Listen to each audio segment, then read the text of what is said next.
Harka fuunee daawwattoota keenyaa bakka jirtanitti nageenyi keenya isin dhaqqabu oduu qabannee dhiyaannee jirra. Poolisoonni liyyuu haayilii kan hoomaa waraana biyyattiin deeggaraman ammas daangaa Oromiyaa ugguun namoota irraan miidhaa dhaqqabsiisaa jiran akkuma itti fufeetti jira.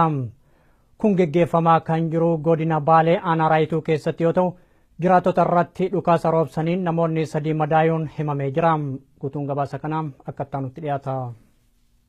Hidhattoonni liyyuu haayilii jedhaman kun wayita garagaraatti daangaa Oromiyaa humnaan cabsanii seenuun erga tarkaanfii ajjeechaa namoota nagaa irratti raawwatanii booda qabeenya saamaa jiran. Dhiheenya kana godina Harargee Bahaa aanaa Qumbii magaalaa Minootti lola uummata irratti bananiin nama tokko yoo ajjeesan namoota 6 madeessuun kan dagatamu miti. Kana kan mi'eeffatan milishoonni kun ammas gara godina Baalee imaluudhaan aanaa Raayituu keessattis namoota 3 irraan miidhaa dhaqqabsiisanii jiran. Jiraataan aanaa Raayituu akka nuuf himanitti poolisoonni kun yeroo gara yerootti daangaa Oromiyaa humnaan sarbanii seenuun jiraattota irraan miidhaa dhaqqabsiisuun itti fufee jira jedhan. Namoonni 3 miidhamuu nuuf himanii ammas daangaa irratti rakkoo wal fakkaataa geggeessuuf qophaa'aa jiru jedhan. Ana Raayituu keessa haroo lafa akkuma hadhaa wagadi lafa huduuda daangama sallahadii fi daangaa Raayituu gidduu warri naannoo shanii kun boombii dhukaasee naannoon Oromoo gootanitti duulee nama keenya nama 3 harka qabsee ture ereefi manni illee itti duulee lolaasee amma wajjira ta'aa jiru. Homaa diinarraa garaagarummaan qaban jiraanni isaan fayyadaman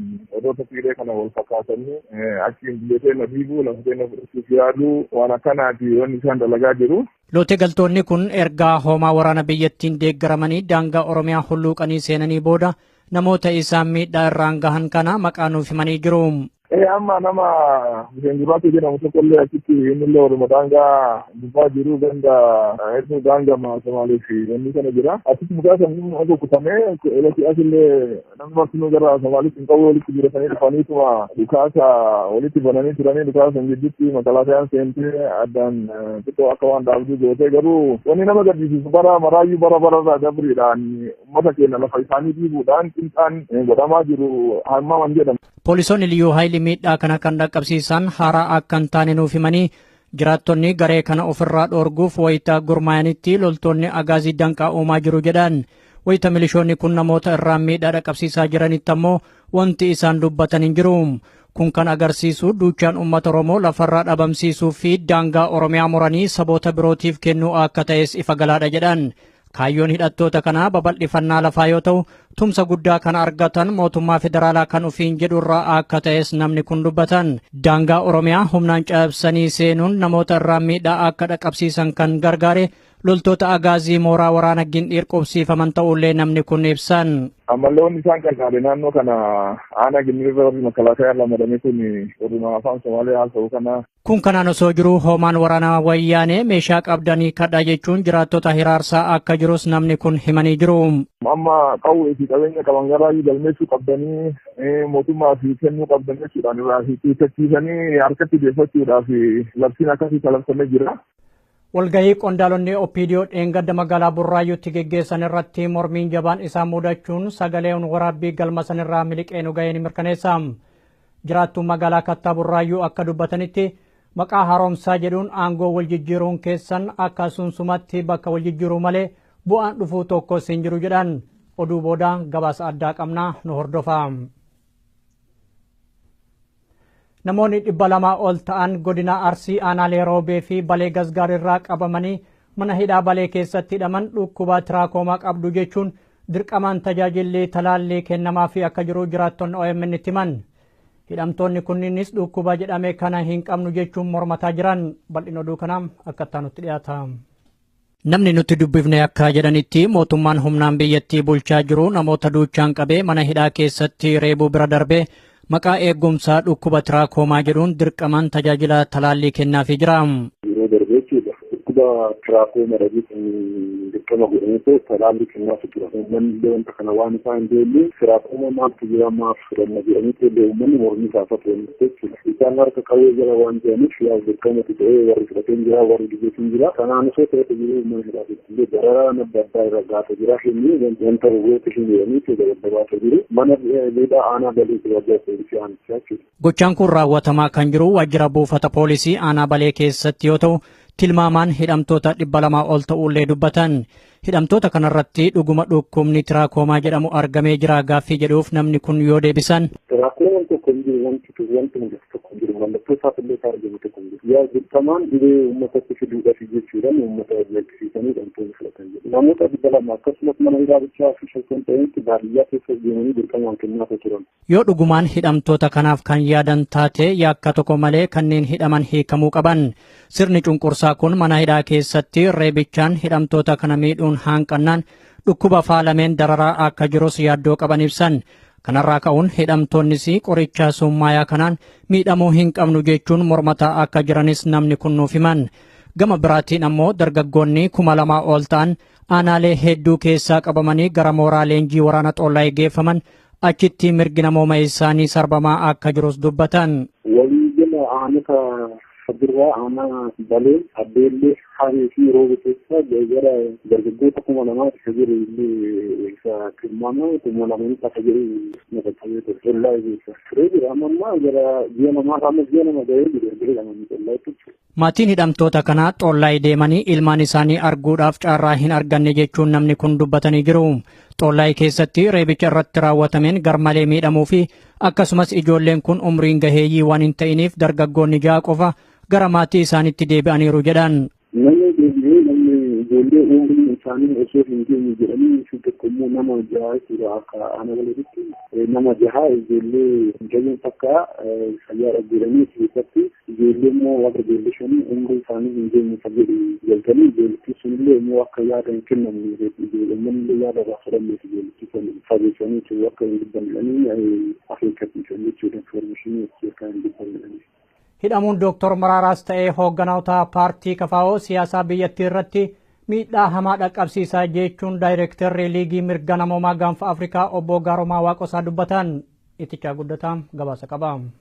Mootummaan wayyaanee dura taa'aa paartii koongireensii federaalawaa Oromoo OFC kan ta'an Dooktar Mararaa Guddinaa hidhuu hordofuudhaan miseensotaa fi itti gaafatamtoota paartichaa sadarkaan jiran irratti dhiibbaan gurguddoon ga'aatti jiraachuu kan nuuf himani miseensa paartichaa keessaa tokko kan ta'anii fi sodaa nageenyaa guddaa kan qabanidha. Dooktar Mararaan yeroo garaagaraa biyyoota alaa deemuudhaan qorannoos ta'e dhimma siyaasa biyya Itoophiyaa irratti dubbachuun nama adda durummaan biyyittii keessatti waamamanidha. Biyya alaa qofatti osoo hin taane biyyittii keessattis carraa argatanii nama sarbaminsa mirga namoomaa mootummaan wayyaanee saba nagaa irratti raawwachaatti jiru sirrii miti jechuun qeeqaatti turan ta'uudhaan illee ni yaadatamu. Mootummaan biyyittis nama karaa nagaan siyaasa biyyittii keessatti falmani jechuun beekumtii kennaafiitti akka tures ni yaadatama. Dhimma hidhamuu Dooktar Mararaa waliin wal qabsiisanii miidiyaaleen biyya alaas ta'e biyya keessaa kallattii garagaraan gabaasaatti jiru. Keessumaa immoo hidhamuu Dooktar Mararaa alanaa kana imala isaanii gara ardii Awuroopaatti taasisanii xumuruudhaan biyya Beeljeem magaalaa Biraasilees irraa magaalaa Finfinnee akkuma gaaniin qaamota nageenya wayyaaneen ukkaamsamuun isaanii immoo argaa dhageettii lammiilee hundaa ta'ee jira. Dhimmi kun hedduu kan isaan rifachiise aadde Aanaa Maariyaa Gomes yerooma sana paarlaamaa gamtaa Awuroopaaf xalayaa barreessanii akka turan miidiyaaleen gurguddoon BBC dabalatee gabaasaniiru gabaasaattis jiru. Dooktar Mararaan har'a erga hidhamanii guyyoonni 8 darbaniiru. Mana murtiittis al tokko dhiyaachuudhaan beellamni isaanii itti aanu immoo mudde 28 bara 2016 akka ta'us manni murtii kun beeksisee jira. Hooggantoota isaanii keessaa gareen obbo Baqqalaa Garbaafaa immoo mana murtiitti kan dhiyaatan mudde 26 bara 2016dha. Hidhamuun jarreen kanaa guutummaatti biyya keessaa fi alatti raafama guddaa uumeera. Kun immoo deeggarsa mootummaan wayyaanee karaa dippiloomaasii argachuudhaa malu hubuuni mala jechuunis himamaatti jira. Mootummaan wayyaanee hidhamuu Dooktar Mararaaf akka sababaatti kan himachaatti jiru garee shororkeessitootaa waliin walgahii irratti argamte kan jedhuun yommuu ta'u paarlaamaan gamtaa Awurooppaa immoo xalayaa har'a baaseen waltajjiin Dooktar Mararaan irratti hirmaatan 9 bara 2016 miseensota paarlaamaa gamtaa Awurooppaa akkasumas immoo aktiivistootaa fi atileet Faayisaa Leellisaan waliin ta'uu ifa baasee jira. Hidhamuun Dooktar Marraas ta'e hooggantoota Koongireensii Federaalawaa Oromoo akkasumas lammiilee biyyittii sirrii miti kan jedhan immoo Daayirektara Liigii Mirga Namoomaa Gaanfa Afrikaa obbo Gaaromaa Waaqasaati. Labsiin yeroo muddamaaf jedhame wayyaaneen baases sadarkaa idil addunyaatti yoo ilaalame fudhatama hin qabus jedhaniiru. Jalqabumarraa ka'ee akkamitti akka hidhama yookaan ibsaa jiran isaanii labsii keenya cabsee boqonnaa lamarra kan jiru cabsee kan jedhudha. Akkana jechuun mormitoota wajjin yookiin shororkeessitoota wajjin namoota jedhaman yookiin dhaabbotii jedhaman waliin qunnamee haasa'uu hin danda'u kan jedhu irratti hundoofne jedhu kun gonkumaa ta'uu hin danda'u nuti kan morminu isa qofaa yoo hin ta'in labsii umtisuun labsamuusaa mormaa jirra. Kanaaf mormaa galatti biyya tokko keessatti dimokiraataa ofiin jiru keessatti polotikaa akkamitti jiruu danda'a polotikaa akkamii ijaaruu danda'a socho'uu danda'a hamma balaa tokko hin buufne seeraan ala seera addunyaatiin ala istaandardiitti gadi kanaaf akka itti ilaallaa jechuudha. Haala kana keessatti mootummaan wayyaanee baajata biyyittii walakkaatii olitti kan tilmaamamu gamtaa Awurooppaarraa argachaa walfalmii akkasii keessa gamtaa kana waliin yoo seene immoo egereen mootummaa Itoophiyaa gama hawaas dinagdee fi siyaasaan jiru immoo sadarkaa yaaddessaa keessa seenuu ni malaa jedhu xiinxaltoonni siyaasaa akka yaada isaanii kennaa jiranitti. Godina Harargee dhihaa aanaa Daaroo Labuu magaalaa Micataa keessatti adda bilisummaa Oromoo maallaqaan deeggartan jechuun Komaandi poostii jiraattota naannoo sana hidhaa fi shororkeessaa jiraachuun maddeen ibsan. Haaluma kanaan Zaakir Ahmad, Adinaan Hasan, Abdallaa Jundii, Naajib Taajuu, Bushraa Usmaanii fi Oromoonni biroo mana hidhaa wayyaanee keessatti dararamaa jiraachuun barameera. Achuma aanaa Daaroo Labuu magaalaa Machaaraatti ammoo loltoonni komaandi poostii koompiyuutara abbootii qabeenyaa jaraa saamaa akka jiranis beekamee jira. Alaabaan adda bilisummaa Oromoo magaalaa Burraayyuu keessatti fannifamee argamuun mootummaa wayyaanee hedduu rifachiisuudhaan namoota nagaa hidhaatti guuraa jiraachuun beekamee jira. Itichaa guddataa waan qindeessee qaba. Yerootti mootummaan wayyaanee labsii yeroo muddamaa bu'uura godhachuun lammiilee sarbaa jiru kanatti magaalaa Burraayyuu keessatti yeroo irraa gara yerootti alaabaan adda bilisummaa Oromoo ABO gamoowwan gurguddoo fi mukeewwan dhedheeroo magaalittii keessatti ijaajjanii jiran irratti fannifamuun mootummaa wayyaanee sodaachisuun dhiphisee kan jiru ta'uu jiraattonni himani. Guyyaa kaleessaas magaalaa Burraayyuutti kan raawwate isuma kanadha. Alaabaan adda bilisummaa Oromoo iddoo namni kamiyyuu arguu danda'utti fannifamee akka buledha. Kaleessa galgala alaabaa faajii adda bilisummaa Oromoo gara magaalaa Burraayyuu ganda gara naannoo Aanee Diimaa jedhamutti fannifamanii turannoo dindila gara karaa hojja duree jedhamu gara Shawaatti ceesisuurra fannifamee wantuun beekamne amma ammaatti fannifamee ture galgala barii kana garri dhufanii achirraa buusanii. Dhimma fannifamuu alaabaa kana waliin wal qabsiisanii aarii guddaan kan guutamani humnoonni waraana wayyaanee naannoo kanatti koomaandi poostiin ramadamanii jiran namoota hidhuu fi reebuu irratti fuulleffachuu isaanii jiraataan magaalaa kanaa OMN'tti himaniiru. Abarraa Bookii jedhama. Dhalootaan kan Shawaa Lixaa ta'edha. Inni tokko immoo Girmaa Baayisaa jedhama. Inni tokko immoo Diribaa Daandanaa jedhama. Kanuma ganama kana qabaman jechuudha. Namni nuyi dubbisne kun gara dhumaarrattis mootummaa wayyaanee saba Oromoo amansiisuuf waan hin jirre jiraataa taasisee mul'isuu bira darbee qondaaltota jijjiiruudhaan waan sabicha amansiisuu itti fakkaatus gaaffiin keenyaa fi mul'inni keenya waan mootummaa wayyaanee yaadurra fagoo kan ta'e gaaffii bilisummaati jechuunis dubbataniiru. Ilmaan Oromoos qabsoo isaanii kana ifaan ifatti alaabaa mormuu isaanii kan ibsanidha. Yoo xiqqaate manneen jireenyaa bira 25,000 ta'an akka diiguudhaa karoorfatanidha. Yeroo darbes magaalaa kanatti alaabaan adda bilisummaa Oromoo ABO gamoo guddaa fi bulchiinsa magaalaa Burraayyuutti fannifamuun namni buusu dhabame guyyaa muraasaaf akka tures isiniif gabaasuun keenya ni yaadatama. Mormii Itoophiyaa keessatti geggeeffamaa jiruun namoonni 2,000 ol ajjeefamuu fi 60,000 hedduun kan laakaman hidhamuu isaanii Daayirektarri Liigii Mirga Namoomaa Gaanfa Afrikaa obbo Gaaromaa Waaqasaa OMN'tti himan. Ammas itichaa guddataa gabaasa qaba. Daayirektarri Liigii Mirga Namoomaa Gaanfa Afrikaa obbo Gaaromaa Waaqasaa OMN'if har'a akka himanitti humnoonni waraana wayyaanee lammiiwwan 2,000 ol ajjeesaniiru. 1,000 hedduutti kan lakkaaman hidhanii shororkeessaa akka jiranidha. hamma bishooftuutti yookiin immoo insidentii bishooftuutti amma kan ta'e isa dura namoota gara 1,000 kan nuti galmeessinee jirru. Kan bishooftuu jalqabee immoo hamma ammaatti hamma labsiin kun labsamee fi labsii kana keessatti jecha nama 1,000 du'eera jennee dookumentii irraa qabna. Walumaa galatti 2,000 olidha. Kunis egaa namoota du'anii argamanidha. Namoota awwaalamanidha. Namoonni awwaalamne immoo bakki bu'ee isaanii kan bade immoo baay'ee jiru jechaadha. Obbo Gaaromaan akka gaaffii fi deebii OMN waliin taasisaniin himanitti lakkoofsi baay'ina namoota hidhamanii irratti ragaan yeroo irraa gara yerootti ni jijjiirama waan ta'eef lakkoofsaan ibsuun ni rakkisa. Haa ta'uutii garuu kumaatamni hedduun hidhamuu isaaniif ragaa qabnaa jedhu. Kan hidhame immoo hin jijjiirama. Yeroo tokko 50,000, yeroo tokko 30,000, yeroo tokko 20,000 hin beekamu garuu hanguchechuu dandeenyu 20,000 hamma 50,000 namni hidhamaa jira jecha. Inni hidhamu inni bahu inni hidhamu inni bahu. Dhaabbilee idil addunyaa kanneen akka Human Rights Watch, Amnesty Internationalis ta'e kanneen akka dhaabbata mootummoota gamtoomaniis biyyoota gurguddoo kana faana taatanis rakkoo kana furuu irratti hojjechuuf kutannoon isin qabdan maal fakkaatame akka liigii keessaniitti? Akka liigii keenyaatti kutannoo nuti qabnu dhibbattidha jechaadha. Wanta duubatti deemuu hin jiru, wanti hafeeru hin jiru, maaliif hojjetamaa jira. Gara fuulduraattis immoo qaama ammattee dubbatte kana yookiin immoo dhaabbilee kana wajjin ciminaan hojjechaa jirra. Gara fuulduraatti garuu ta'uu kan qabu maalanni dhaabbilee mirga namaa qofaa itoo hin ta'in mootummaan adda addaallee kan akka EU fa'aa United State Department fa'aa kunis isaan illee irratti baasaa jiru mootummaa kana irratti kan nuti amma dhiibbaa gochaa jirru akka dhaabaatti jechaadha. Akka Human Rights Liigiittis akka Human Rights Watchittis waliin mareenillee dhiibbaa kan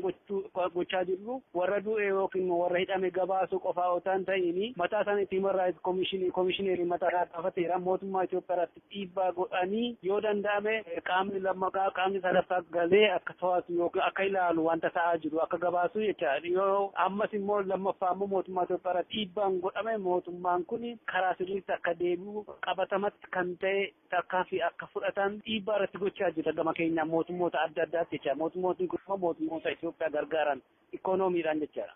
Ani calliseen dubbachaatti jira osoo hin taane itti dhiyeenyaan waan biyyattii keessatti raawwachaatti jiru hordofuun sirriitti bareecheen beeka kan jedhani obbo Gaaromaan kan Oromiyaa keessatti raawwachaatti jiru hedduu hammaataa akka ta'e himuudhaan sabni Amaaraa akkasumas sablammiileen biyyattii mirga isaaniif gaafachaatti jiran ukkaamsamuun heddummaachuus akkasiin eeru.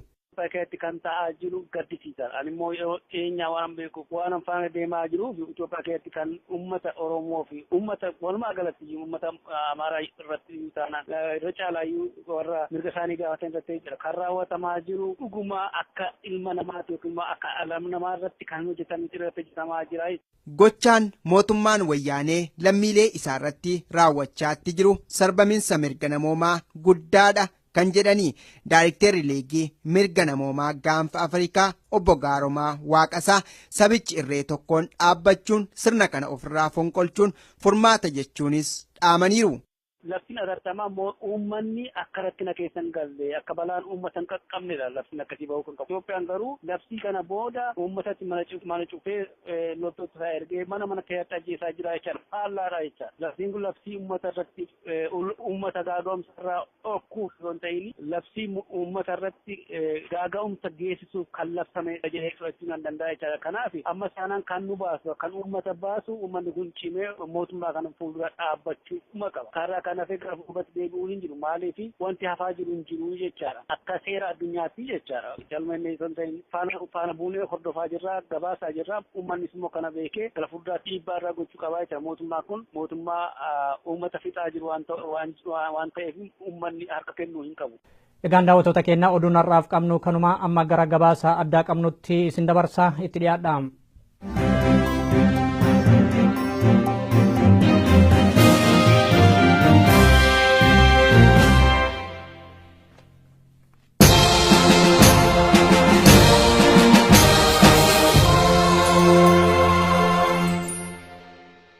Uummanni Oromoo durirraa jalqabee haga ammaatti sirnoota cunqursaa ofirraa fonqolchuuf jecha qabsoo geggeessaa jira. Karoorri leellistoota sirnoota darbanii fi ammaa kunis kan wal fakkaatu yoo ta'u keessumattuu lafa Oromiyaa fi qabeenya Oromoo saamuu irratti bobba'anii jiran. Maqaa misooma ariifachiisaa fi tarsiimoo guddina biyyattii jedhuun sirni humnaan biyyattii bulchaa jiru kun waggoota 25 oliif lammiilee nagaarraan miidhaa hammeenyaa dhaqqabsiisaa jira. Afaan tokkoon sirna mirga dimokiraasii diriirsuu maqaa jedhuun ummatoota biyyattii qalbii hawataa kan turee fi karaa lafa jalaatiin ammoo qabeenya isaanii saamuu irratti erga bobba'ee oolee bubbulee jira. Bara 1996tti karoora maastar pilaanii Finfinnee jechuun karaa dhoksaatiin qondaalonni wayyaanee erga haala mijjeeffatanii booda sadarkaa naannootti gadi buusanii marii geggeessuuf yaadaa turan. Yeroodhaaf mariin isaanii harkatti hafa shalaa'u malee bara 2014 hojiirra oolchuuf ifatti socho'uun waan dagatamu miti. Haa ta'u malee karoorri maastar pilaanii Finfinnee kun waggoota 2 dura kan dhiyaate yoo ta'u mormii ummatichaatiin ammas harkatti isaan hafee ture. Bara 2014 keessaa mormii geggeeffamee ture irratti namoonni 78 ol ajjeefamanii jiru.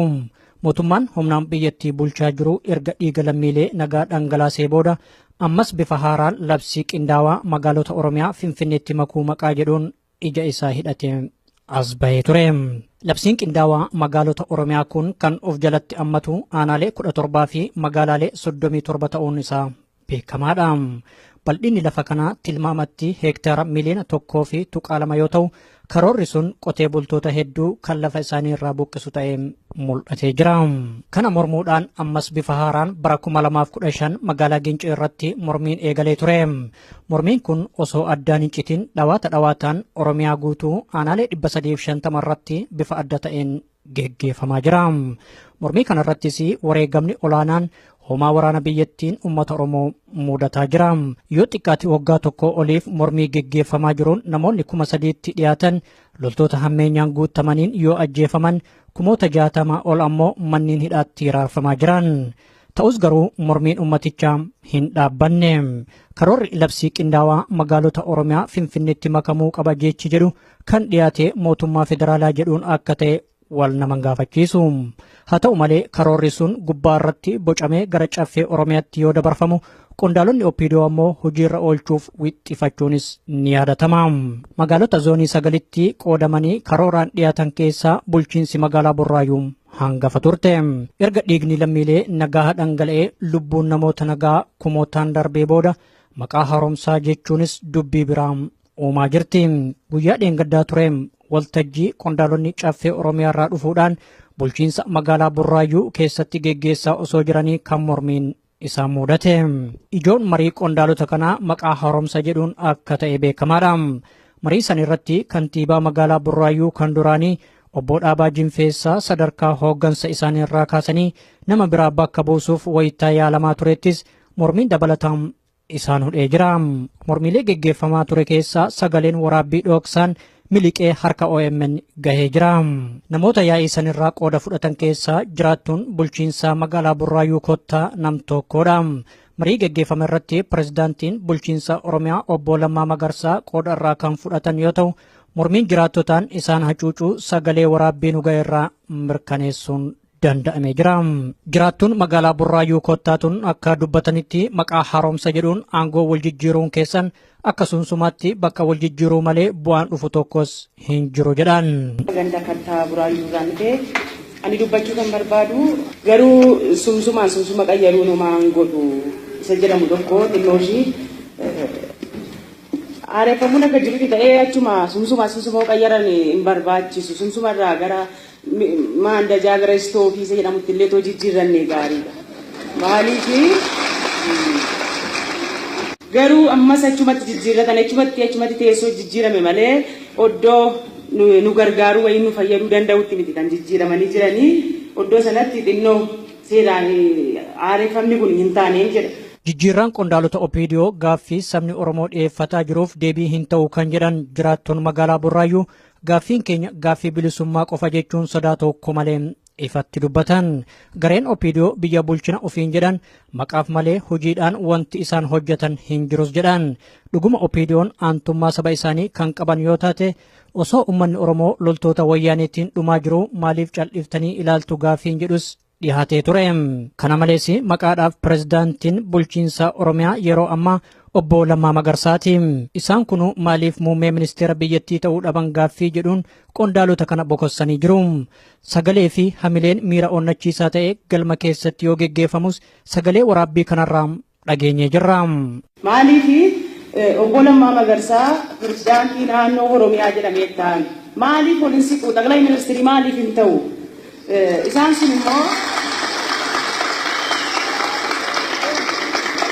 qondaalonni adda bilisummaa uummata Tigraay kanneen ta'an humna qawweetiin aangoo qabanne jedhan malee dandeettii barumsaa hin qaban ture.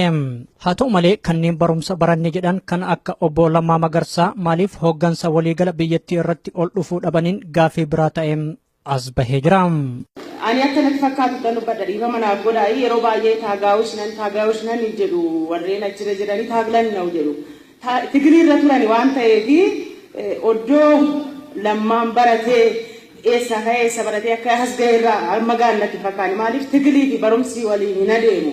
Kanaaf barateera waan ta'eef olaa siqu inni kantiibaa irra jiru immoo olmaa haa siqu maaliif nu gargaaruu hin danda'an ammas. Bakka uummata Oromoo buune warri ufiin jedhan gareen OPDO qondaalota saba Tigraayin mataa keessa waan tumamaniif falli isaan Oromoof kennan tokkos hin jiru jedhan. Haantummaa fi dhiphummaadhaan nu miidhaa jiru achirra taa'anii. Kanaaf isa kana jalaa immoo ba'anii har'a isaan sabni keenya taa'ee amma nu jijjiiraa jiru gaariidha kan jennu kuni haangoon qabanii ol siquudha yoo dubbatan achumatti mataadhaanii gad deebisu waan ta'eef fala nuu laachuu hin danda'an. Mormii waggaa tokko oliif guutummaa Oromiyaa keessatti geggeeffamaa jiruun lubbuuleen lammiilee nagaa loltoota gara jabeeyyiin darbee jira.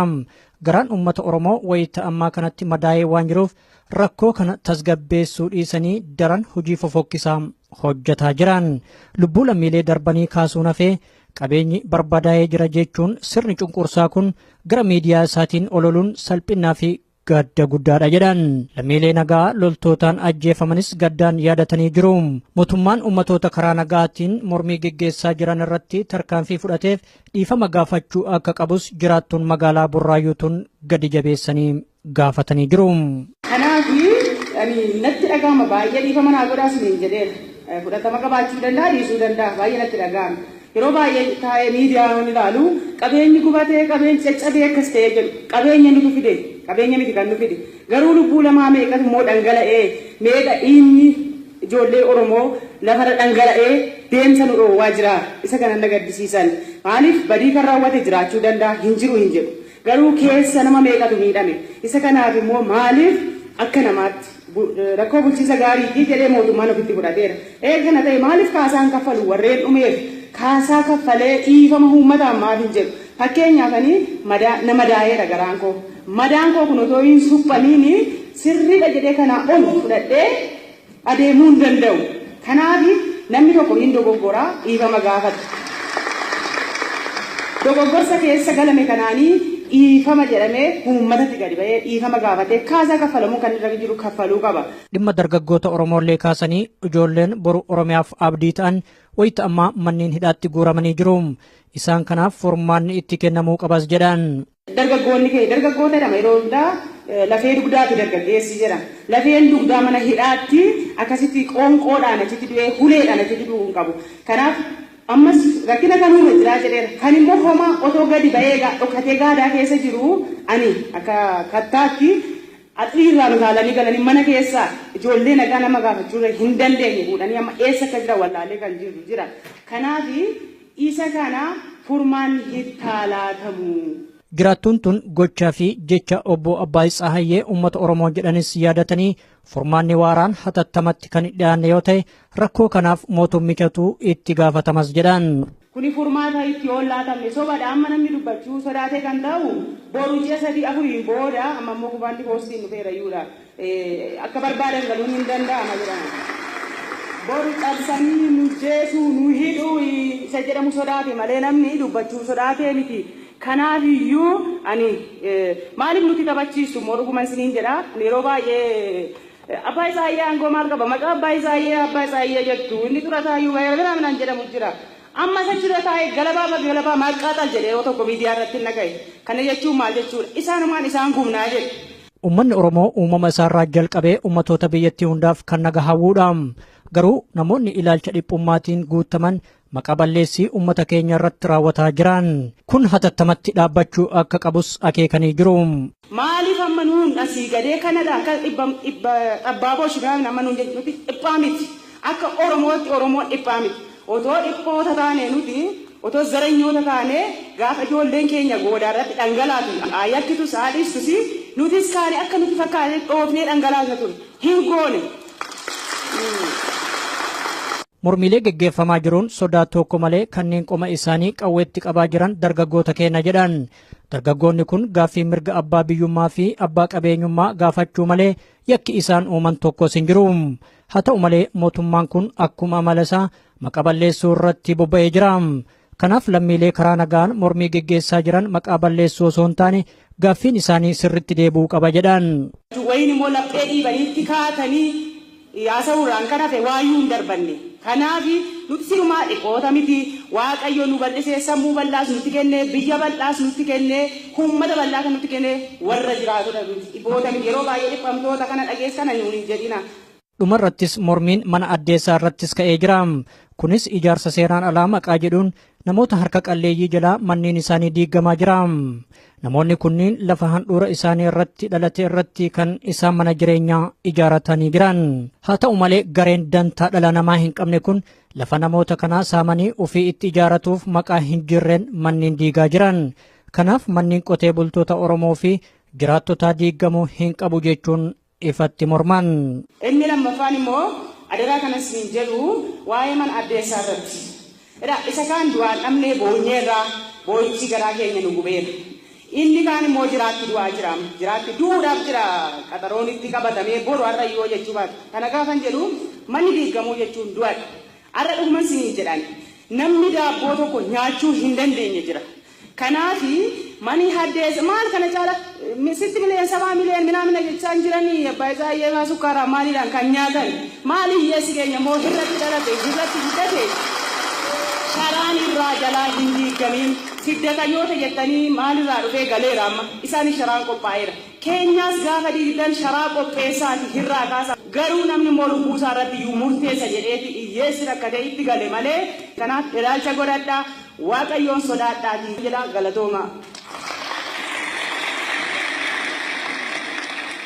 Qondaalonni kun ufumaa isaaniitii ummatoota biyyattii mariidhaaf waamanii salphachuu isaanii sagalee waraabbii magaalaa Burraayyuu irraa nu gaheen mirkaneeffannee jirra. Warri OMN'n karaa bilbilaatiin hordoftan lakkoofsi kanaan dura ittiin hordofaa turtan jijjiiramuusaa isin beeksifna.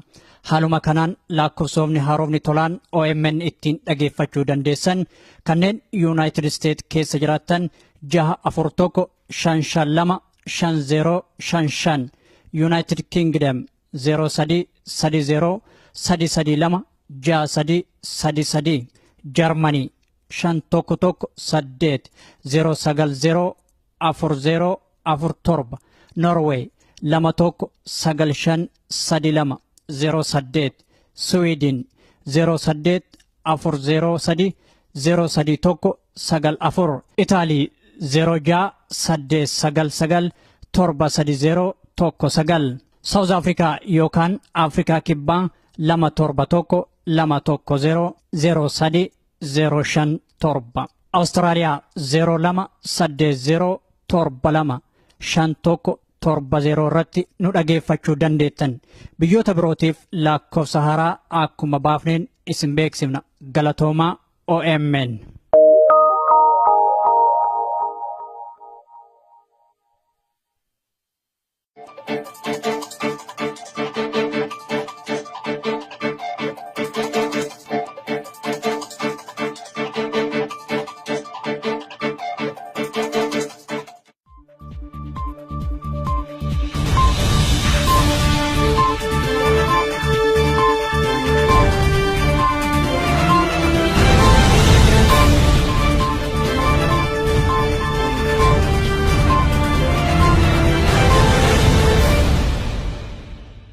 Darat ammoo loltoonni komaandi poostii koompiyuutara abbootii qabeenyaa jaraa saamaa akka jiranis beekamee jira. Alaabaan adda bilisummaa Oromoo magaalaa Burraayyuu keessatti fannifamee argamuun mootummaa wayyaanee hedduu rifachiisuudhaan namoota nagaa hidhatti guuraa jiraachuun beekamee jira. Itichaa guddataa waan qindeessee qaba. Yerootti mootummaan wayyaanee labsii yeroo muddamaa bu'uura godhachuun lammiilee sarbaa jiru kanatti magaalaa Burraayyuu keessatti yeroo irraa gara yerootti alaabaan adda bilisummaa Oromoo ABO gamoowwan gurguddoo fi mukeewwan dhedheeroo magaalittii keessatti ijaajjanii jiran irratti fannifamuun mootummaa wayyaanee sodaachisuun dhiphisee kan jiru ta'uu jiraattonni himani. Guyyaa kaleessaas magaalaa Burraayyuutti kan raawwate isuma kanadha. Alaabaan adda bilisummaa Oromoo iddoo namni kamiyyuu arguu danda'utti fannifamee akka buledha. Kaleessa galgala alaabaa faajii adda bilisummaa Oromoo gara magaalaa Burraayyuu ganda gara naannoo Aanlee Diimaa jedhamutti fannifamanii turannoo dildila gara karaa hojja duree jedhamu gara Shawaatti ceesisuurra fannifamee wantuun beekamne amma ammaatti fannifamee ture galgala barii kana garri dhufanii achirraa buusanii. Dhimma fannifamuu alaabaa kana waliin wal qabsiisanii aarii guddaan kan guutamanii humnoonni waraana wayyaanee naannoo kanatti koomaandi poostiin ramadamanii jiran namoota hidhuu fi reebuu irratti fuulleffachuu isaanii jiraataan magaalaa kanaa OMN'tti himaniiru. Abarraa Bookii jedhama. Dhalootaan kan Shawaa Lixaa ta'edha. Inni tokko immoo Girmaa Baayisaa jedhama. Inni tokko immoo Diribaa Daandanaa jedhama. Kan ganama kana qabaman jechuudha. Namni nuyi dubbisne kun gara dhumaarrattis mootummaa wayyaanee saba Oromoo amansiisuuf waan hin jirre jiraataa taasisee mul'isuu bira darbee qondaaltota jijjiiruudhaan waan sabicha amansiisuu itti fakkaatus gaaffiin keenyaa fi mul'inni keenya waan mootummaa wayyaanee yaadurra fagoo kan ta'e gaaffii bilisummaati jechuunis dubbataniiru. Ilmaan Oromoos qabsoo isaanii kana ifaan ifatti alaabaa mormuu isaanii kan ibsanidha. Yoo xiqqaate manneen jireenyaa gara 25,000 ta'an akka diiguudhaa karoorfatanidha. Yeroo darbes magaalaa kanatti alaabaan adda bilisummaa Oromoo ABO gamoo guddaa fi bulchiinsa magaalaa Burraayyuutti fannifamuun namni buusu dhabame guyyaa muraasaaf akka tures isiniif gabaasuun keenya ni yaadatama. Mormii Itoophiyaa keessatti geggeeffamaa jiruun namoonni 2,000 ol ajjeefamuu fi 60,000 hedduun kan laakaman hidhamuu isaanii Daayirektarri Liigii Mirga Namoomaa Gaanfa Afrikaa obbo Gaaromaa Waaqasaa OMN'tti himan. Ammas Itichaa guddataa gabaasa qaba. Daayirektarri Liigii Mirga Namoomaa Gaanfa Afrikaa obbo Gaaromaa Waaqasaa OMN'if har'a akka himanitti humnoonni waraana wayyaanee lammiiwwan 2,000 ol ajjeesaniiru. Kuma hedduutti kan lakkaaman hidhanii shororkeessaa akka jiranidha. Hamma bishooftuutti yookiin immoo insidentii bishooftuutti amma kan ta'e isa dura namoota gara 1,000 kan nuti galmeessinee jirru. Kan bishooftuu jalqabee immoo hamma ammaatti hamma labsiin kun labsamee fi labsii kana keessatti jecha nama 1,000 du'eera jennee dookumentii irraa qabna. Walumaa galatti 2,000 olidha. Kunis egaa namoota du'anii argamanidha. Namoota awwaalamanidha. Namoonni awwaalamne immoo bakki bu'ee isaanii kan bade immoo baay'ee jiru jechaadha. Obbo Gaaromaan akka gaaffii fi deebii OMN waliin taasisaniin himanitti lakkoofsi baay'ina namoota hidhamanii irratti ragaan yeroo irraa gara yerootti ni jijjiirama waan ta'eef lakkoofsaan ibsuun ni rakkisa. Haa ta'uutii garuu 60,000 hedduun hidhamuu isaaniif ragaa qabnaa jedhu. Kan hidhame immoo hin jijjiirama. Yeroo tokko 50,000, yeroo tokko 30,000, yeroo tokko 20,000 hin beekamu garuu hanguchechuu dandeenyu 20,000 hamma 50,000 namni hidhamaa jira jecha. Inni hidhamu ni bahu, ni hidhamu ni bahu. Dhaabbilee idil addunyaa kanneen akka Human Rights Watch, Amnesty Internationalis ta'e kanneen akka dhaabbata mootummoota gamtoomanis biyyoota gurguddoo kana faana taatanis rakkoo kana furuurratti hojjechuuf kutannoon isin qabdan maal fakkaatame akka liigii keessaniitti? Akka liigii keenyaatti kutannoo nuti qabnu dhibbaa dhibbattidha jechaadha. Wanta duubatti deemuu hin jiru, wanti hafeeru hin jiru, maaliif hojjetamaa jira. Gara fuulduraattis immoo qaama ammattee dubbatte kana yookiin immoo dhaabbilee kana wajjin ciminaan hojjechaa jirra. Gara fuulduraatti garuu ta'uu kan qabu maalanni dhaabbilee mirga namoomaa qofaa itoo hin ta'in mootummaan adda addaallee kan akka EU fa'aa United State Department fa'aa kunis isaan illee irratti baasaa jiru mootummaa kanarratti kan nuti amma dhiibbaa gochaa jirru akka dhaabaatti jechaadha. Akka Human Rights Leagueettis akka Human Rights Watchittis waliin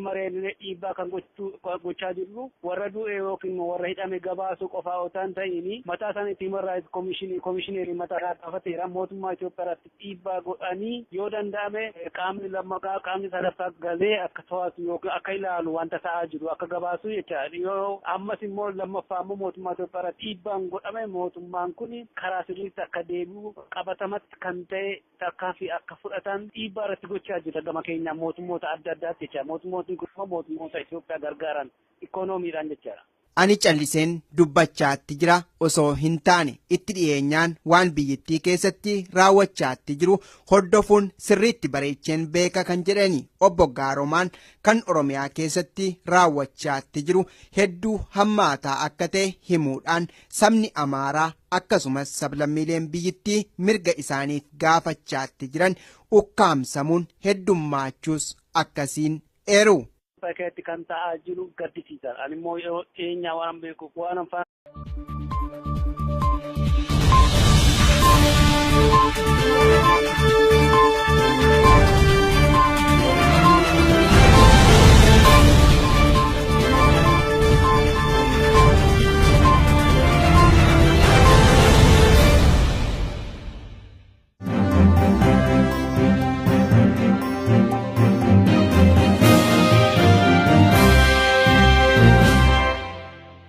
harka fuunee daawwattoota keenyaa bakka jirtanitti nageenyi keenya sinaa dhaqqabu oduu qabannee dhiyaannee jirra. Poolisoonni liyyuu haayilii kan hoomaa waraana biyyattiin deeggaraman ammas daangaa Oromiyaa ugguun namoota irraan miidhaa dhaqqabsiisaa jiran akkuma itti fufeetti jira. Kun geggeeffamaa kan jiru godina Baalee aanaa Raayituu keessatti yoo ta'u jiraattota irratti dhukaasa roobsaniin namoonni 3 madaa'uun himamee jira. Guutuun gabaasa kanaa akka itti dhiyaata. Hidhattoonni liyyuu haayilii jedhaman kun wayita garagaraatti daangaa Oromiyaa humnaan cabsanii seenuun erga tarkaanfii ajjeechaa namoota nagaa irratti raawwatanii booda qabeenya saamaa jiran. Dhiheenya kana godina Harargee Bahaa aanaa Qumbii magaalaa Minootti lola uummata irratti bananiin nama tokko yoo ajjeesan namoota 6 madeessuun kan dagatamu miti. Kana kan mi'eeffatan milishoonni kun ammas gara godina Baalee imaluudhaan aanaa Raayituu keessattis namoota 3 irraan miidhaa dhaqqabsiisanii jiran. Jiraataan aanaa Raayituu akka nuuf himanitti poolisoonni kun yeroo gara yerootti daangaa Oromiyaa humnaan sarbanii seenuun jiraattota irraan miidhaa dhaqqabsiisuun itti fufee jira jedhan. Namoonni 3 miidhamuu nuuf himanii ammas daangaa irratti rakkoo wal fakkaataa geggeessuuf qophaa'aa jiru jedhan. Ana Raayituu keessa haroo lafa akkuma hadhaa gadi lafa huduuda daangama Sallahadii fi daangaa Raayituu gidduu warri naannoo shanii kun boombii dhukaasee naannoon Oromoo gorsanitti duulee nama kenna nama 3 harka qabsee ture irratti manni illee itti duulee lolaasee amma jira ta'aa jiru. Homaa diinaa garaagarummaan qaban jiraanni isaan fayyadaman odoo tafiilee kana wal fakkaatanii achiin biyyatee na dhiibuu lafatee na fudhachuuf yaaduu waan akkanaati wanni isaan dalagaa jiru. Loote galtoonni kun ergaa hoomaa waraana biyyattiin deeggaramanii daangaa Oromiyaa hulluuqanii seenanii booda namoota isaan miidhaa irraan gahan kana maqaa nuuf himanii jiru. Amma nama Bisheenjuraatu jedhamu tokkollee achitti innillee warra daangaa gubbaa jiru ganda hedduu daangaa Somaalee fi wanni kana jira. Achitti mukaa sammuun osoo kutamee asillee namni martinuu gara Somaaliitti hin qabu walitti jiratanii dhufaniituma dhukaasa walitti bananii turanii dhukaasa san gidduutti makalaatayaan seentee addaan xiqqoo akka waan dhaabduu gootee garuu wanni nama gaddisiisu bara maraayyuu bara dabriidhaan uummata keenya lafa isaanii dhiibuudhaan qinxaan godhamaa jiru hammaman jedhamu. Poolisoonni liyyuu haayilii miidhaa kana kan dhaqqabsiisan haaraa akka hin taane nuuf himanii jiraattonni garee kana ofirraa dhoorguuf wayita gurmaa'anitti loltoonni agaazii danqaa uumaa jiru jedhan. Wayita milishoonni kun namoota irraan miidhaa dhaqqabsiisaa jiranitti ammoo wanti isaan dubbatan hin jiru. Kun kan agarsiisu duuchaan uummata Oromoo lafarraa dhabamsiisuu fi daangaa Oromiyaa muranii saboota birootiif kennuu akka ta'es ifa galaadha jedhan. Kaayyoon hidhattoota kanaa babal'ifannaa lafaa yoo ta'u tumsa guddaa kan argatan mootummaa federaalaa kan ufiin jedhurraa akka ta'es namni kun dubbatan. Daangaa Oromiyaa humnaan cabsanii seenuun namoota irraan miidhaa akka dhaqqabsiisan kan gargaare loltoota agaazii mooraa waraana Gindhiir qubsiifaman ta'ullee namni kun ibsan. Ammallee isaan gargaare naannoo kana aanaa Gindhiirra warri makalaatayaan lamadanii kun warruma afaan Somaalee haasa'u kana. Kun kanaan osoo jiru hoomaan waraanaa wayyaanee meeshaa qabdanii kadhaa jechuun jiraattota hiraarsaa akka jirus namni kun himanii jiru. Amma qawwee fi qabeenya qaban garaayyuu galmeessuu qabdanii mootummaa fi kennuu qabdan jechuudhaan irraa fi xiiqachiisanii harkatti deeffachuudhaaf labsiin akkasii kalaqfamee jira. Walgahii qondaalonni OPDO dheengadda magaalaa Burraayyuutti geggeessan irratti mormiin jabaan isaa mudachuun sagaleen waraabbii galma sanirraa miliqee nu ga'ee ni mirkaneessa. Jiraattuun magaalaa Kattaa Burraayyuu akka dubbatanitti maqaa haaromsaa jedhuun aangoo wal jijjiiruun keessan akka sunsumatti bakka wal jijjiiruu malee bu'aan dhufuu tokko hin jiru jedhan. Oduu booda gabaasa addaa qabnaa nu hordofa. Namoonni 200 ol ta'an godina Arsii aanaalee Roobee fi Balee Gasgaarirraa qabamanii mana hidhaa Balee keessatti hidhaman dhukkuba tiraakomaa qabdu jechuun dirqamaan tajaajilli talaallii kennamaa fi akka jiru jiraattonni OMN itti himan. Hidhamtoonni kunniinis dhukkuba jedhame kana hin qabnu jechuun mormataa jiran. Bal'ina oduu kanaa akka nutti dhiyaata. Namni nuti dubbifne akka jedhanitti mootummaan humnaan biyyattii bulchaa jiru namoota duuchaan qabee mana hidhaa keessatti reebuu bira darbee maqaa eegumsaa dhukkuba tiraakomaa jedhuun dirqamaan tajaajila talaallii kennaafii jira. Dhukkuba tiraakomaa rajiitiin dirqama godhamee talaallii kennaafii jira. Uummanni wanta kana waan isaa hin beekne tiraakomaa maaltu jira maaf fudhanna jedhanii illee uummanni mormii kaasatu jechuudha. Isaan harka qawwee jala waan jedhaniif yaa dirqamatu ta'ee warri fudhateen jira warri dhiyeessin jira. Kanaan osoo ta'e jiru uummanni hidhaafillee dararaan adda addaa irra gaata jira. Inni wanta roboota hin jedhanii daddabaata jiru. Mana hidhaa aanaa Balee waajjira poolisii aanichaa jechuudha. Gochaan kun raawwatamaa kan jiru waajjira buufata poolisii aanaa Balee keessatti yoo ta'u tilmaamaan hidhamtoota 200 ol ta'ullee dubbatan. Hidhamtoota kanarratti dhuguma dhukkubni tiraakomaa jedhamu argamee jira gaaffii jedhuuf namni kun yoo deebisan. Tiraakomaan tokko hin jiru wanti tokko hin jiru mallattoo isaafillee isaa argamu tokko hin jiru. Yaa dirqamaan dhibee uummatatti fiduudhaaf jechuudhaan uummata eegsisiisanii dhamtoonni fudhatan jedhu. Namoota 200 akkasumas mana hidhaa bichaa fi shakkoon ta'etti baadiyyaa keessa deemanii dirqamaan kennaafii turan. Yoo dhugumaan hidhamtoota kanaaf kan yaadan taate yakka tokko malee kanneen hidhaman hiikamuu qaban. Sirni cunqursaa kun mana hidhaa keessatti reebichaan hidhamtoota kana miidhuun hanqannaan dhukkuba faalameen dararaa akka jirus yaaddoo qaban ibsan. Kanarraa ka'uun hidhamtoonnis qoricha summaayaa kanaan miidhamuu hin qabnu jechuun mormataa akka jiranis namni kun nuuf himan. Gama biraatiin ammoo dargaggoonni 2,000 ol ta'an aanaalee hedduu keessaa qabamanii gara mooraa leenjii waraana xollaa geeffaman achitti mirgi namooma isaanii sarbamaa akka jirus dubbatan. Waliigala aanota Abdirraa aanaa Balee Abbeellee Haree fi Roobe keessa gara dargaggoota 2,000 isa jiru illee isa tilmaama 2,000 akka jiru naqatee xollaa keessa turee jira. Amma gara ji'a nama ga'ee jiru. Maatiin hidhamtoota kanaa xollaa deemanii ilmaan isaanii arguudhaaf carraa hin arganne jechuun namni kun dubbatanii jiru. Xollaa keessatti reebicha irratti raawwatameen garmalee miidhamuu fi akkasumas ijoolleen kun umriin gaheeyyii waan hin ta'iniif dargaggoonni ja'a qofa gara maatii isaaniitti deebi'aniiru jedhan.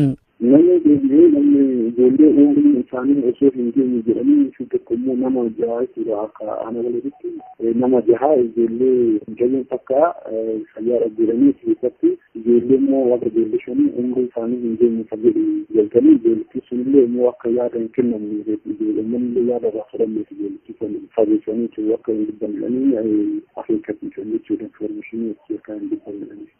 Hidhamuun Dooktor Maraaraas ta'ee hoogganoota paartii KFO siyaasaa biyyattii irratti miidhaa hamaa dhaqqabsiisaa jechuun daayirektarri liigii mirga namoomaa gaanfa Afrikaa obbo Gaaromaa Waaqosaa dubbatan. Itichaa guddataa gabaasa qaba. Mootummaan wayyaanee dura taa'aa paartii koongireensii federaalawaa Oromoo OFC kan ta'ani Dooktar Mararaa Guddinaa hidhuu hordofuudhaan miseensotaa fi itti gaafatamtoota paartichaa sadarkaan jiran irratti dhiibbaan gurguddoon ga'aatti jiraachuu kan nuuf himani miseensa paartichaa keessaa tokko kan ta'anii fi sodaa nageenyaa guddaa kan qabanidha. Dooktar Mararaan yeroo garaagaraa biyyoota alaa deemuudhaan qorannoos ta'e dhimma siyaasa biyya Itoophiyaa irratti dubbachuun nama adda durummaan biyyittii keessatti waamamanidha. Biyya alaa qofatti osoo hin taane biyyittii keessattis carraa argatanii nama sarbaminsa mirga namoomaa mootummaan wayyaanee saba nagaa irratti raawwachaatti jiru sirrii miti jechuun qeeqaatti turan ta'uudhaan illee ni yaadatamu. Mootummaan biyyittis nama karaa nagaan siyaasa biyyittii keessatti falmani jechuun beekumtii kennaafiitti akka tures ni yaadatama. Dhimma hidhamuu Dooktar Mararaa waliin wal qabsiisanii miidiyaaleen biyya alaas ta'e biyya keessaa kallattii garagaraan gabaasaatti jiru. Keessumaa immoo hidhamuu Dooktar Mararaa alanaa kana imala isaanii gara ardii Awuroopaatti taasisanii xumuruudhaan biyya Beeljeem magaalaa Biraaselis irraa magaalaa Finfinnee akkuma gaaniin qaamota nageenya wayyaaneen ukkaamsamuun isaanii immoo argaa dhageettii lammiilee hundaa ta'ee jira. Dhimmi kun hedduu kan isaan rifachiise aadde Aanaa Maariyaa Gomes yerooma sana paarlaamaa gamtaa Awuroopaaf xalayaa barreessanii akka turan miidiyaaleen gurguddoon BBC dabalatee gabaasaniiru gabaasaattis jiru. Dooktar Mararaan har'a erga hidhamanii guyyoonni 8 darbaniiru. Mana murtiittis al tokko dhiyaachuudhaan beellamni isaanii itti aanu immoo mudde 28 bara 2016 akka ta'us manni murtii kun beeksisee jira. Hooggantoota isaanii keessaa gareen obbo Baqqalaa Garbaafaa immoo mana murtiitti kan dhiyaatan mudde 26 bara 2016dha. Hidhamuun jarreen kanaa guutummaatti biyya keessaa fi alatti raafama guddaa uumeera. Kun immoo deeggarsa mootummaan wayyaanee karaa dippiloomaasii argachuudhaa malu hubuu ni mala jechuunis himamaatti jira.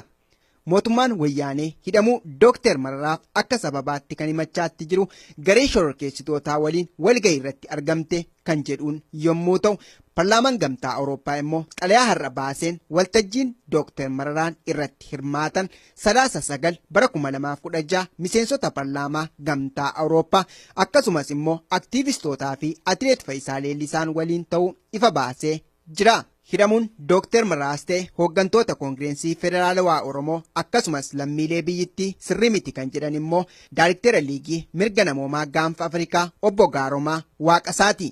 Labsiin yeroo muddamaaf jedhame wayyaaneen baases sadarkaa idil addunyaatti yoo ilaalame fudhatama hin qabus jedhaniiru. Jalqabuma irraa ka'ee akkamitti akka hidhama yookaan ibsaa jiran isaanii labsii keenya cabsee boqonnaa lammaffaa lamarra kan jiru cabsee kan jedhudha. Kana jechuun mormitoota wajjin yookiin shororkeessitoota wajjin namoota jedhaman yookiin dhaabbotii jedhaman waliin qunnamee haasa'uu hin danda'u kan jedhu irratti hundoofne jedhu kun gonkumaa ta'uu hin danda'u. Nuti kan morminu isa qofaa yoo hin ta'in labsii labsamuusaa mormaa jirra. Kanaaf walumaa galatti biyya tokko keessatti dimokiraataa ofiin jiru keessatti namni politika akkamitti jiruu danda'a, politika akkamii ijaaruu danda'a, socho'uu danda'a hamma balaa tokko hin buufne seeraan ala, seera addunyaatiin ala, istaandardiitti gadi. Kanaaf akka itti ilaallaa jechuudha.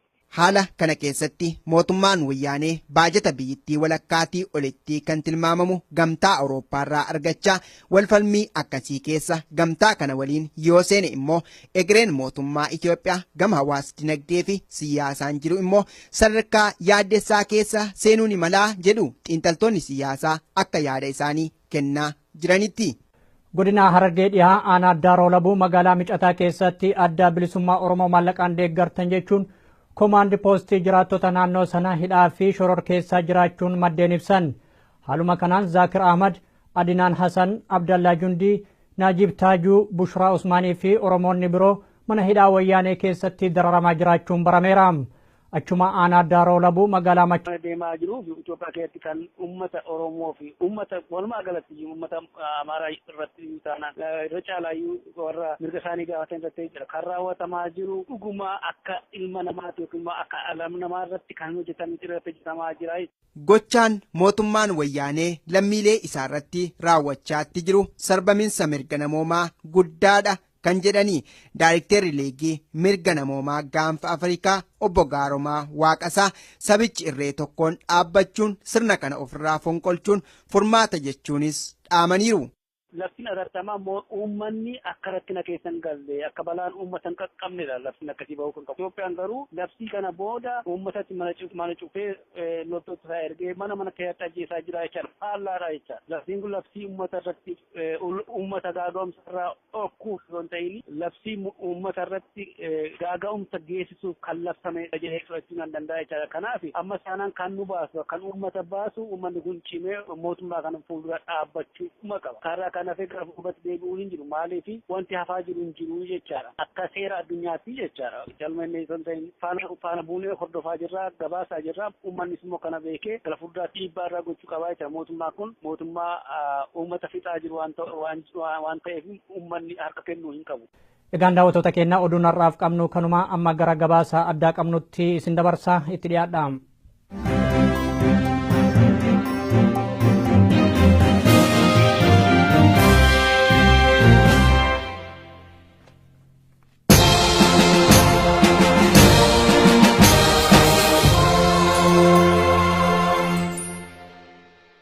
Uummanni Oromoo durirraa jalqabee haga ammaatti sirnoota cunqursaa ofirraa fonqolchuuf jecha qabsoo geggeessaa jira. Karoorri leellistoota sirnoota darbanii fi ammaa kunis kan wal fakkaatu yoo ta'u keessumattuu lafa Oromiyaa fi qabeenya Oromoo saamuu irratti bobba'anii jiran. Maqaa misooma ariifachiisaa fi tarsiimoo guddina biyyattii jedhuun sirni humnaan biyyattii bulchaa jiru kun waggoota 25 oliif lammiilee nagaarraan miidhaa hammeenyaa dhaqqabsiisaa jira. Afaan tokkoon sirna mirga dimokiraasii diriirsuu maqaa jedhuun ummatoota biyyattii qalbii hawataa kan turee fi karaa lafa jalaatiin ammoo qabeenya isaanii saamuu irratti erga bobba'ee oolee bubbulee jira. Bara 1996tti karoora maastar pilaanii Finfinnee jechuun karaa dhoksaatiin qondaalonni wayyaanee erga haala mijjeeffatanii booda sadarkaa naannootti gadi buusanii marii geggeessuuf yaadaa turan. Yeroodhaaf mariin isaanii harkatti haa fashalaa'u malee bara 2014 hojiirra oolchuuf ifatti socho'uun waan dagatamu miti. Haa ta'u malee karoorri maastar pilaanii Finfinnee kun waggoota 2 dura kan dhiyaate yoo ta'u mormii ummatichaatiin ammas harkatti isaan hafee ture. Bara 2014 keessaa mormii geggeeffamee ture irratti namoonni 78 ol ajjeefamanii jiru. Mootummaan humnaan biyyattii bulchaa jiru erga dhiiga lammiilee nagaa dhangalaasee booda ammas bifa haaraan labsii qindaawaa magaalota Oromiyaa Finfinneetti makuu maqaa jedhuun ija isaa hidhatee as bahee ture. Labsiin qindaawaa magaalota Oromiyaa kun kan of jalatti hammatu aanaalee 17 fi magaalaalee 37 ta'uun isaa beekamaadha. Bal'inni lafa kanaa tilmaamatti heektaara miliyoona 1.2 yoo ta'u karoorri sun qotee bultoota hedduu kan lafa isaanii irraa buqqisu ta'ee mul'atee jira. Kana mormuudhaan ammas bifa haaraan bara 2015 magaalaa Gincii irratti mormiin eegalee ture. Mormiin kun osoo addaan hin citin dhawaataan Oromiyaa guutuu aanaalee 350 irratti bifa adda ta'een geggeeffamaa jira. Mormii kana irrattis wareegamni olaanaan homaa waraana biyyattiin uummata Oromoo mudataa jira. Yoo xiqqaate waggaa tokko oliif mormii geggeeffamaa jiruun namoonni 3,000tti dhiyaatan loltoota hammeenyaan guutamaniin yoo ajjeefaman 60,000 ol ammoo manneen hidhaatti hiraarfamaa jiran. Ta'us garuu mormiin ummatichaa hin dhaabbanne. Karoorri labsii qindaawaa magaalota Oromiyaa Finfinneetti makamuu qaba jechi jedhu kan dhiyaate mootummaa federaalaa jedhuun akka ta'e wal nama gaafachiisu. Haa ta'u malee karoorri sun gubbaa irratti bocamee gara caffee Oromiyaatti yoo dabarfamu qondaalonni OPDO ammoo hojiirra oolchuuf wixxifachuunis ni yaadatama. Magaalota zoonii 9tti qoodamanii karooraan dhiyaatan keessaa bulchiinsi magaalaa Burraayyuu hangafa turte. Erga dhiigni lammiilee nagaa dhangala'ee lubbuun namoota nagaa kumootaan darbee booda maqaa haaromsaa jechuunis dubbii biraa uumaa jirti. Guyyaa dheengaddaa ture waltajjii qondaalonni caffee Oromiyaa irraa dhufuudhaan bulchiinsa magaalaa Burraayyuu keessatti geggeessaa osoo jiranii kan mormiin isaan mudate. Ijoon marii qondaalota kanaa maqaa haaromsa jedhuun akka ta'e beekamaadha. Marii san irratti kantiibaa magaalaa Burraayyuu kan duraanii obbo Dhaabaa Jinfeessaa sadarkaa hooggansa isaanii irraa kaasanii nama biraa bakka buusuuf wayitaa yaalamaa turettis mormiin dabalataan isaan hudhee jira. Mormiilee geggeeffamaa ture keessaa sagaleen waraabbii dhoksaan miliqee harka OMN gahee jira. Namoota yaa'ii sanirraa qooda fudhatan keessaa jiraattuun bulchiinsaa magaalaa Burraayyuu Kottaa nam tokkodha. Marii geggeeffame irratti pirezidaantiin bulchiinsa Oromiyaa obbo Lammaa Magarsaa qooda irraa kan fudhatan yoo ta'u mormiin jiraattotaan isaan hacuucuu sagalee waraabbii nu ga'e irraa mirkaneessuun danda'amee jira. Jiraattuun magaalaa Burraayyuu Kottaatuun akka dubbatanitti maqaa haaromsa jedhuun aangoo wal jijjiiruun keessan akka sunsumaatti bakka wal jijjiiruu malee bu'aan dhufu tokkos hin jiru jedhan. Ganda kattaa Burraayyuu irraan dhufee ani dubbachuu kan barbaadu garuu sumsuma qayyaruu numaan godhu isa jedhamu tokko xinnooshii aareeffamuun akka jirutti ta'ee achuma sumsuma qayyaran hin barbaachisu sumsumarraa gara maandajaa gara istoofii isa jedhamutti illee too jijjiirranne gaariidha. Maaliif garuu ammas achumatti jijjiirratan achumatti teessoo jijjiirame malee oddoo nu gargaaruu wayii nu fayyaduu danda'utti miti kan jijjiiramanii jiranii oddoo sanatti xinnoo seeraan aareeffamni kun hin taaneen jedha. Jijjiirraan qondaalota OPDO gaaffii sabni Oromoo dhiyeeffataa jiruuf deebii hin ta'u kan jedhan jiraattoon magaalaa Burraayyuu gaaffiin keenya gaaffii bilisummaa qofa jechuun sodaa tokko malee ifatti dubbatan. Gareen OPDO biyya bulchina ofiin jedhan maqaaf malee hojiidhaan wanti isaan hojjetan hin jirus jedhan. Dhuguma OPDO'n aantummaa saba isaanii kan qaban yoo taate osoo uummanni Oromoo loltoota wayyaaneetiin dhumaa jiru maaliif cal'iftanii ilaaltu gaafiin jedhus dhiyaatee ture. Kana malees maqaadhaaf pirezidaantiin bulchiinsa Oromiyaa yeroo ammaa obbo Lammaa Magarsaati. Isaan kun maaliif muummee ministeera biyyattii ta'uu dhaban gaaffii jedhuun qondaalota kana bokossanii jiru. Sagalee fi hamileen miira onnachiisaa ta'e galma keessatti yoo geggeeffamus sagalee waraabbii kanarraa dhageenyee jirra. Maaliif obbo Lammaa Magarsaa pirezidaantii naannoo Oromiyaa jedhamee ta'an maaliif waliin siqu xaqilay ministeerii maaliif hin ta'u? Isaan sun immoo qondaalonni adda bilisummaa uummata Tigraay kanneen ta'an humna qawweetiin aangoo qabanne jedhan malee dandeettii barumsaa hin qaban ture. Haa ta'u malee kanneen barumsa baranne jedhan kan akka obbo Lammaa Magarsaa maaliif hooggansa waliigala biyyattii irratti ol dhufuu dhabaniin gaaffii biraa ta'een as bahee jira. Ani akkanatti fakkaatu kan dubbadha dhiifa manaaf godhaa yeroo baay'ee taagaawus nan jedhu warreen achirra jiranii taaglan na'u jedhu. Tigirii irra turani waan ta'eef oddoo Lammaan baratee eessa ka'ee eessa baratee akka as ga'e irraa harma gaannatti fakkaani maaliif tigirii fi barumsi waliin hin adeemu. Kanaaf barateera waan ta'eef olaa siqu inni kantiibaarra jiru immoo olmaa haa siqu maaliif nu gargaaruu hin danda'an ammas. Bakka uummata Oromoo buune warri ufiin jedhan gareen OPDO qondaalota saba Tigraayin mataa keessa waan tumamaniif falli isaan Oromoof kennan tokkos hin jiru jedhan. Haantummaa fi dhiphummaadhaan nu miidhaa jiru achirra taa'anii. Kanaaf isa kana jalaa immoo ba'anii har'a isaan sabni keenya taa'ee amma nu jijjiiraa jiru gaariidha kan jennu kuni haangoon qabanii ol siquudha yoo dubbatan achumatti mataa dhaanii gad deebisu waan ta'eef fala nuu laachuu hin danda'ani. Mormii waggaa tokko oliif guutummaa Oromiyaa keessatti geggeeffamaa jiruun lubbuuleen lammiilee nagaa loltoota gara jabeeyyiin darbee jira. Garaan uummata Oromoo wayita ammaa kanatti madaa'ee waan jiruuf rakkoo kana tasgabbeessuu dhiisanii daran hojii fofokkisaa hojjetaa jiran. Lubbuu lammiilee darbanii kaasuun hafee qabeenyi barbadaa'ee jira jechuun sirni cunqursaa kun gara miidiyaa isaatiin ololuun salphinaa fi gadda guddaadha jedhan. Lammiilee nagaa loltootaan ajjeefamanis gaddaan yaadatanii jiru. Mootummaan ummatoota karaa nagaatiin mormii geggeessaa jiran irratti tarkaanfii fudhateef dhiifama gaafachuu akka qabus jiraattuun magaalaa Burraayyuutuun gadi jabeessanii gaafatanii jiru. Kanaaf natti dhagahama baay'ee dhiifama naa godhaa isiniin jedheera. Fudhatama qabaachuu danda'a dhiisuu danda'a baay'ee natti dhagahama.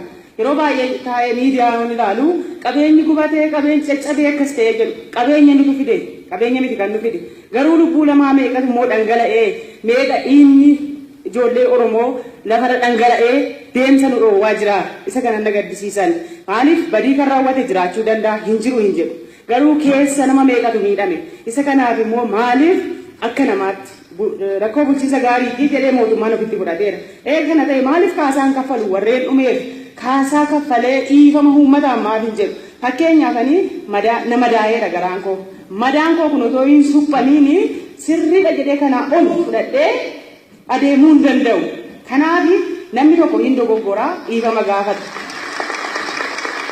dogoggorsa keessa galame kanaanii dhiifama jedhamee uummatatti gadi ba'ee dhiifama gaafatee kaasaa kaffalamuu kan irra jiru kaffaluu qaba. Dhimma dargaggoota Oromoollee kaasanii ijoolleen boru Oromiyaaf abdii ta'an wayita ammaa manneen hidhaatti guuramanii jiru. Isaan kanaaf furmaanni itti kennamuu qabas jedhan. Dargaggoota jedhama yeroo hundaa lafee dugdaatti dargaggeessi jedhama. Lafeen dugdaa mana hidhaatti akkasitti qoonqoodhaan achitti du'ee huleedhaan achitti du'uu hin qabu. Kanaaf ammas rakkina kanuu irra jiraa jedheera. Kan immoo homaa otoo gadi ba'ee dhokatee gaadaa keessa jiru ani akka kattaatti Atiirraa magaalanii galanii mana keessa ijoollee nagaa nama gaafachuu hin dandeenye fuudhanii amma eessa akka jira wallaalee kan jiru jira. Kanaaf isa kana furmaan hittaa laatamu. Jiraattuun tun gochaa fi jecha obbo Abbaay Tsahayyee uummata Oromoo jedhanis yaadatanii furmaanni waaraan hatattamatti kan dhiyaanne yoo ta'e rakkoo kanaaf mootummichatu itti gaafatamas jedhan. Kuni furmaata itti oolaatamne sobaadha amma namni dubbachuu sodaatee kan ta'u boru ji'a 3-4 booda amma immoo kubaanni poostiin dhufeera iyyuudha akka barbaadan galuun hin danda'ama jedhama. Boru cabsanii nu jeesuu nu hidhuu isa jedhamu sodaate malee namni dubbachuu sodaatee miti Kanaafiyyuu ani maaliif nuti taphachiisu morguman siniin jedha yeroo baay'ee abbaa Isaayyaa aangoo maal qaba maqaa abbaa Isaayyaa jettu inni dura taayyuu baay'ee naan jedhamu jira. Amma sachira taa'ee galabaa maqaaxal jedhee yoo tokko miidiyaa irratti naqaye kana jechuun maal jechuudha isaanumaan isaan gumnaa jedhe. Uummanni Oromoo uumama isaarraa jalqabee uummattoota biyyattii hundaaf kan naga hawwuudha. Garuu namoonni ilaalcha dhiphummaatiin guutaman maqaa balleessii uummata keenya irratti raawwataa jiran kun hatattamatti dhaabbachuu akka qabus akeekanii jiru.